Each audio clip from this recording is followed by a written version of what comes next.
Marmara সাগরের তীর ঘেঁষে দাঁড়িয়ে থাকা ইস্তাম্বুল শহরটি যেন ইতিহাসের এক জীবন্ত জাদুঘর।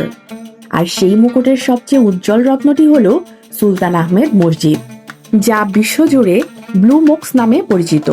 কিন্তু এই নীল আভার আড়ালে লুকিয়ে আছে কিছু রোমাঞ্চকর ইতিহাস। এই স্থাপনাটির সবচেয়ে আলোচিত দিক হল এর 6টি মিনার। লোকমুখে প্রচলিত আছে সুলতান তার স্থপতি সেদেফকার মেহমেদ আগাকে মিনারগুলো স্বর্ণ দিয়ে বানাতে বলেছিলেন, তুর্কি ভাষায় যার অর্থ আলতিন। কিন্তু স্থপতি ভুলবশত শব্দটিকে আলতি বা 6 হিসেবে শোনেন। যখন সুলতান ফিরে এসে দেখলেন মসজিদের চারপাশে 6টি মিনার দাঁড়িয়ে আছে, তখন তিনি অবাক হলেও এর সৌন্দর্য দেখে মুগ্ধ হন। কিন্তু সমস্যা তৈরি হলো অন্য জায়গায়। সেই সময়ে পুরো পৃথিবীতে একমাত্র মক্কার মসজিদুল হারামে 6টি মিনার ছিল।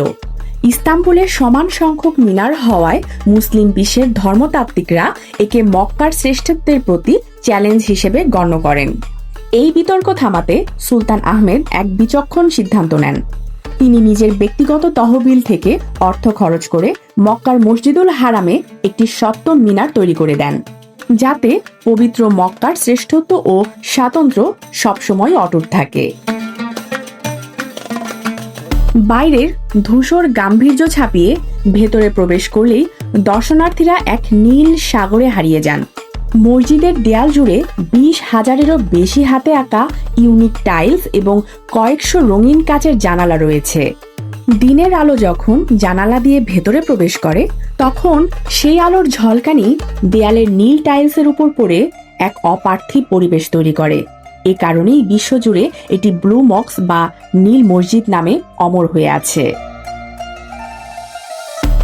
স্থাপনাটির বিশাল প্রধান গম্বুজটি ভূমি থেকে প্রায় 141 ফুট উঁচুতে অবস্থিত। এই বিশাল ভার ধরে রাখার জন্য ভেতরে 4টি দানবীয় স্তম্ভ রয়েছে, যেগুলোকে স্থানীয়ভাবে বলা হয় এলিফ্যান্ট ফিট।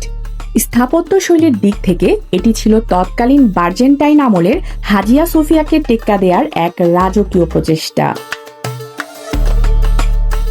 আজ 400 বছর পেরিয়েও সুলতান আহমেদ মসজিদটি তার রাজকীয় 6টি মিনার আর আকাশ ছোঁয়া গম্বুজ নিয়ে তুরস্কের অন্যতম প্রধান গৌরব হয়ে দাঁড়িয়ে আছে।